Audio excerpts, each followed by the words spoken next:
Só o pré-candidato Guilherme Boulos ainda fez críticas ao atual prefeito Ricardo Nunes sobre a atuação com a população em situação de rua em São Paulo. Apontou algumas medidas que devem ser solucionadas. A gente também acompanha esse trecho. O maior legado da gestão dele em quase 4 anos é justamente ter dobrado a população em situação de rua na cidade de São Paulo. É crítico, era 27 mil quando ele assumiu a prefeitura, hoje são 53 mil pessoas em situação de rua. Para a gente resolver o problema da população em situação de rua, nós temos que atuar no ciclo completo, que são 3 medidas. Primeiro, você precisa ter construção de moradia popular em larga escala. Nós temos um déficit habitacional imenso na cidade de São Paulo e a prefeitura precisa atuar, logicamente, em parceria com o governo federal e o governo estadual, para a construção de moradias populares. Agora, até você viabilizar o empreendimento, isso demora tempo. Você tem que ter uma solução emergencial. Aí são os abrigos humanizados. Hoje, São Paulo tem 20 e poucas mil vagas em abrigos para pop rua, sendo que nós temos 53 mil pessoas morando na rua. E terceiro, trabalho, geração de renda. Ô Mano Ferreira, o Guilherme Boulos está falando aí sobre política de moradia, pessoas em situação de rua, um número que teria dobrado nesses últimos 4 anos. Claro que a gente não pode desconsiderar aí que teve uma pandemia no meio, muita gente desempregada e foi para a rua, não é nem por dependência química, nem por nada, porque não tinha onde morar mesmo, né? E também tem um efeito de muitas pessoas que saem de outras regiões do país e vêm para São Paulo em busca de oportunidade. Exato, que ficaram desempregadas lá nas suas origens. Mas ele fala sobre a questão de moradia. Você acredita que o Guilherme Boulos vá ter dificuldades de tratar a questão de moradia com uma pecha que pegou nele nos últimos anos em relação ao movimento social, MTST, né, dos trabalhadores sem teto, alguma coisa assim, que ele é líder, foi militante por muitos anos, mas que ele ainda precisa comunicar melhor essa situação para a população. É o desafio do Guilherme Boulos, é esse? Um desafio gigantesco também de superação de dogmas ideológicos que o PSOL tem, porque para você aumentar a oferta de moradia, você tem que flexibilizar a possibilidade de construção na cidade. Você tem que ampliar o potencial construtivo da cidade. E o PSOL, historicamente, é um partido que se coloca contra isso, chamando o aumento de potencial construtivo de especulação imobiliária. Ô, Maninho, explica para a audiência aí o que é o aumento potencial. É o seguinte, o quanto você pode construir num terreno. Há regulações que dificultam, por exemplo, a quantidade de andares que você pode construir num lugar. Então, existem legislações que fazem essa limitação em função de limitações de infraestrutura, por exemplo, do potencial de saneamento básico ou de atendimento de água encanada, enfim. Existem algumas razões técnicas, mas o ponto você pode criar incentivos de mercado dentro da legislação para fazer com que, por exemplo, a construtora que quer construir mais num determinado lugar, ela precise de alguma forma compensar ambientalmente aquilo.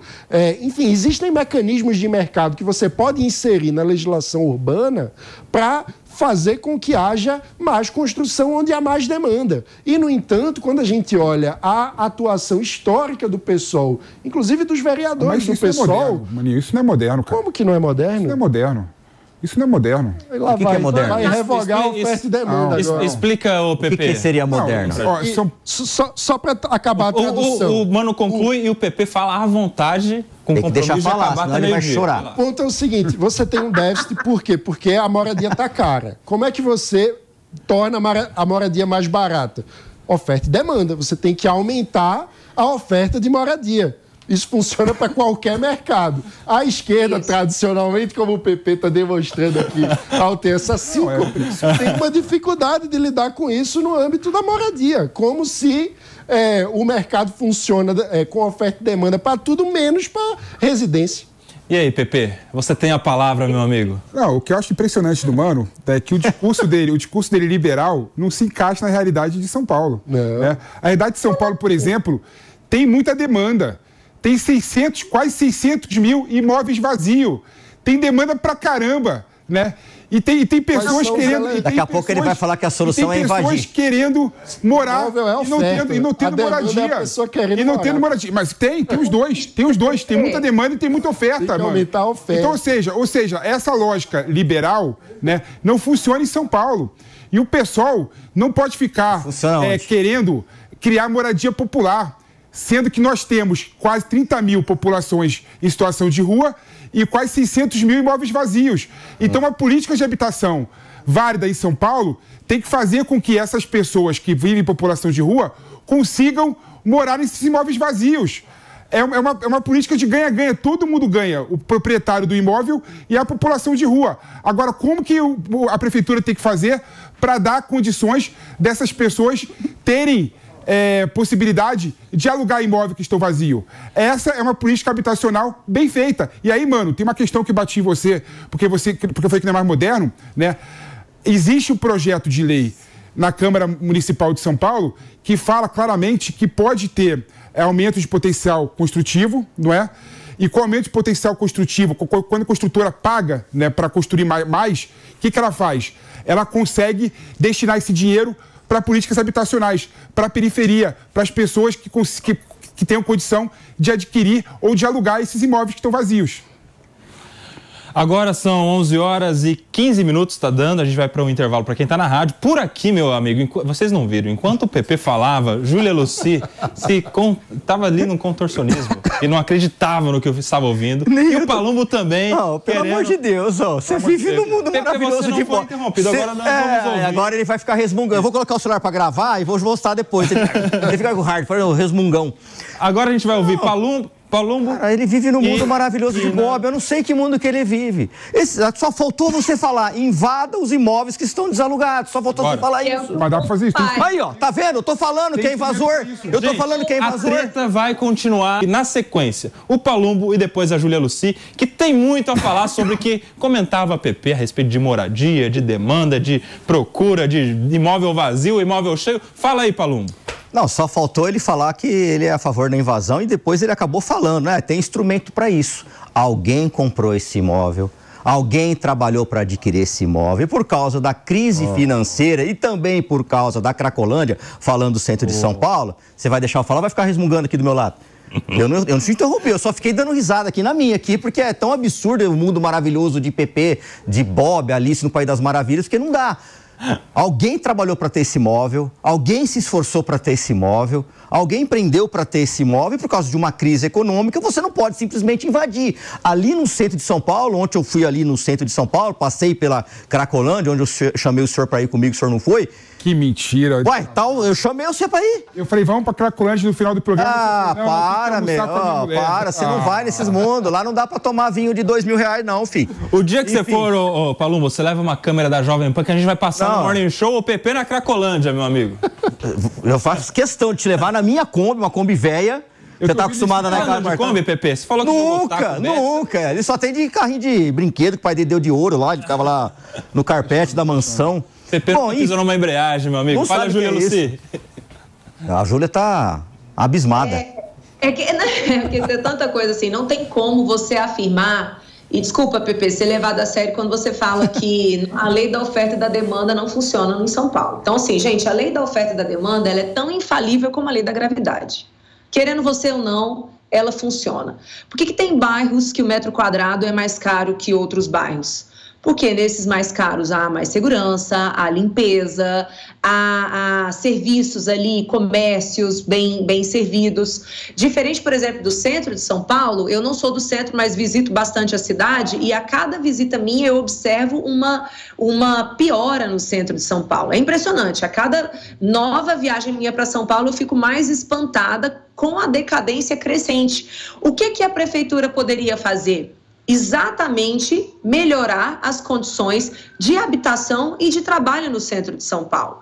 Quando a gente noticiou aqui há alguns dias, se não me engano, 3, 4 dias atrás, que um comércio foi invadido e arrombado, o comerciante já decidiu que ele não ia reabrir o comércio dele. Então, a cada loja nova que você fica fechado, que a gente vê fechada por muito tempo, menos pessoas circulam naquela área e menor vai ser o interesse de as pessoas morarem ali. Consequentemente, os imóveis da região são desvalorizados. Agora, compete ao seu proprietário decidir se ele aluga por um preço mais baixo ou se ele permanece com o imóvel fechado.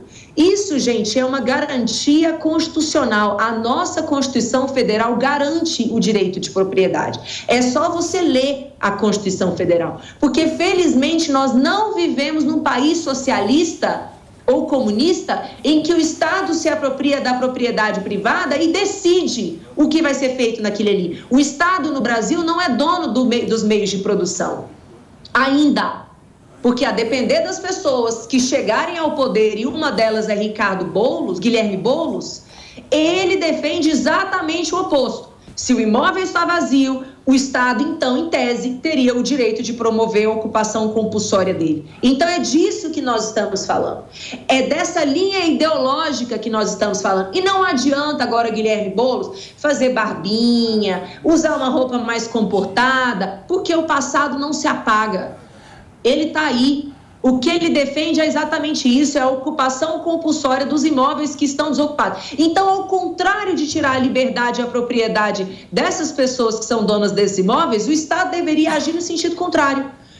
Aumentando segurança pública, colocando iluminação pública, colocando policiamento, direcionando, prendendo quem furta, diferente do que o nosso ministro da Justiça falou ontem, porque quem furta não deve ficar na cadeia. É uma inversão de valores, sinceramente, sabe? É passada de pano o tempo inteiro na mão de bandido, na cabeça de bandido nesse Brasil. Então, existem 2 projetos políticos que estão em discussão.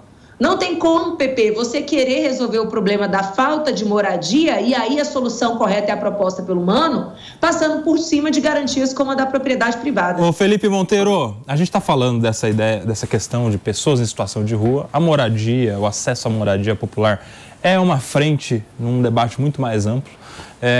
Como você enxerga essa questão? Você acha que isso deve passar também por outros assuntos, como, por exemplo, segurança, como oportunidade de emprego? Se a gente tiver mais empregos, eu imagino que a gente tenha menos pessoas em situação de rua. Produtividade, educação, porque daí se a pessoa estiver mais preparada, for objeto de um trabalho preventivo, ela não vai se colocar numa situação de dependência química, às vezes, ela sabe os malefícios que o uso excessivo de drogas pode causar. Você acredita que a gente precisa começar a entender as causas da população em situação de rua de uma maneira mais ampla, saindo da foto e vendo um filme, uma visão panorâmica? Não, com certeza, Koba, com certeza. E é muito difícil você fazer política pública para endereçar o problema da população de situação de rua. Porque a população em situação de rua é muito heterogênea. Não tem uma razão pela pessoa estar na rua. Existem pessoas, por exemplo, que estão no centro de São Paulo, dormindo na rua, que têm residência em São Bernardo, Santo André, mas não tem condição de ir e voltar todo dia para a sua casa para trabalhar. Ou seja, tem muitas questões, né? Tem muitas possibilidades para aquela pessoa viver em situação de rua. Então é muito difícil você fazer uma política pública endereçada para essas pessoas únicas. Então a política pública tem que ser multissetorial e tem que ser diversa mesmo, né? E Julinha, desculpa, não é? A lei da oferta e da demanda não funciona no município de São Paulo quando o assunto é habitação. Tem 600 mil imóveis vazios e tem 30 mil população de rua. Ou seja, tem pessoas querendo alugar e tem pessoas querendo ter imóvel para alugar também. Você. Ou seja, não funciona. Então aí tem que ter o Estado para criar políticas públicas eficientes de modo a resolver esse problema. E você tem razão, a propriedade privada está na Constituição Federal, como também está na Constituição Federal que a propriedade tem que ser exercida de acordo com a função social. E Palumbo também está na legislação o IPTU progressivo. Ou seja, se o proprietário não consegue, de certa forma, alugar o imóvel ou não consegue, de certa forma, disponibilizar aquele imóvel, o município pode, sim, usar esse instrumento, criando um aumento de IPTU progressivo, até expropriar o imóvel e destinar esse imóvel para a moradia popular. O imóvel pode ser invadido desde que não seja o seu. Que invadido o quê? Não, você que está falando isso, você está pregando a invasão. Você está pregando a invasão. Eu estou falando de invasão aqui. Eu estou falando de um instrumento legítimo, legal. Mano Ferreira, dá para revogar a lei da gravidade? Em lugar nenhum. E aí? Não existe isso, né? O PP fala como se condições que são parte intrínseca do funcionamento da economia, do funcionamento da sociedade, de repente pudessem ser revogados num período, numa dada geografia. Isso não existe. A lei da... Como é que você fala, então? 600 mil imóveis vazios, 30 mil pessoas em situação de rua. Você tem que identificar as causas. Mas estou te perguntando, como é que faz resolver? Tem que identificar as causas. A mão invisível não resolveu. A mão invisível não resolveu, mano. A oferta de moradia. A mão invisível não resolveu a situação. E, ao mesmo tempo, veja só, você mesmo falou que as causas da pessoa morar na rua também são variadas. Ou seja, não são todos que estão na rua em função da ausência de um imóvel. Tem pessoas que estão na rua por uma questão de saúde mental, tem pessoas que estão... Enfim, o problema é mais amplo da população de rua, que precisa aí ter política pública de qualidade para assistência social. Já falei aqui outras vezes de uma excelente proposta do professor Ricardo Paz de Barros, que é um dos criadores do Bolsa Família, que é a criação de uma agente de assistência social que ajude cada usuário do sistema a construir um plano individual de emancipação, que passa por ajudar a pessoa a identificar quais são as causas da pobreza daquela pessoa. Às vezes são problemas de saúde, às vezes é um problema de qualificação profissional, às vezes é um problema de reconstrução dos laços sociais, para que, a partir de um diagnóstico individualizado, seja possível dar encaminhamento para a resolução dos problemas concretos daquela pessoa.